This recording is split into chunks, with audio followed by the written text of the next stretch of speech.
একটা ক্রিমিনালের শাস্তি হওয়াটা খুব ইম্পর্ট্যান্ট। আর তা যদি না হয় তাহলে নেক্সট টাইম কেউ ক্রাইম করতে গেলে ভয় পাবে না, বা সেম জিনিসটাই সে দেখে এটা রিয়েলাইজ করবে, আরে ভাই এরও কিছু হয়নি, তাহলে আমারও কিছু হবে না, আমিও সেম জিনিসটা করি।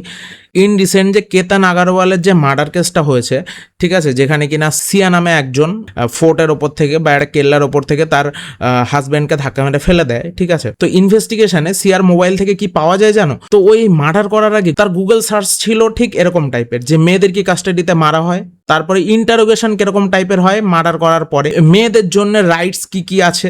ইভেন সব থেকে শকিং বিষয় কি জানো, ওর গুগল সার্চে ছিল সোনাম রঘুবংশীর মার্ডার কেস, যেখানে কিনা রাজার মার্ডারার সোনাম এখন বাইরে বিন্দাস ঘুরে বেড়াচ্ছে। ওর গুগল সার্চে আবার এটাও ছিল সোনামকে ইন্টারোগেশনে কি কি জিজ্ঞেস করা হয়েছিল, সোনাম কি করে বেল পেয়েছিল। আমি জানি আজকে সিয়াও শাস্তি পাবে না, কদিন পরে সিয়াও শান্তিতে বাইরে ঘুরে বেড়াবে, ঠিক আছে, ভিকটিমের পরিবার কান্নাকাটি করে সারা জীবন মরবে। যখন কাস্টাডিতে নিয়ে যাওয়া হয় তখন সিয়া মিডিল ফিঙ্গার দেখাচ্ছিল সবাইকে। তো সিয়া নিজে মার্ডার করার আগে সোনাম রঘুবংশীর কেস স্টাডি করছিল।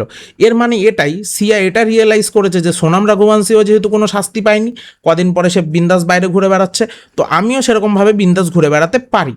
প্রবলেম কোথায় হবে জানো, পরে কেউ মার্ডার করার আগে সিয়ার কেস স্টাডি করবে যে সিয়াও কিভাবে বেঁচে গেছিল লয়ের হাত থেকে, এবং সেইভাবে এও যাতে বেঁচে যেতে পারে। সেই জন্য ক্রিমিনালদের শাস্তি হওয়াটা ইম্পর্টেন্ট, যাতে নেক্সট টাইম কেউ ক্রাইম করার আগে তার একবার ফাটে যে ভাই ক্রাইম করবো, এরকম এরকম কড়া শাস্তির ব্যবস্থা আছে, ভাই পুরো ফেসে যাব, ঠিক আছে, ওর থেকে ক্রাইম করিই না।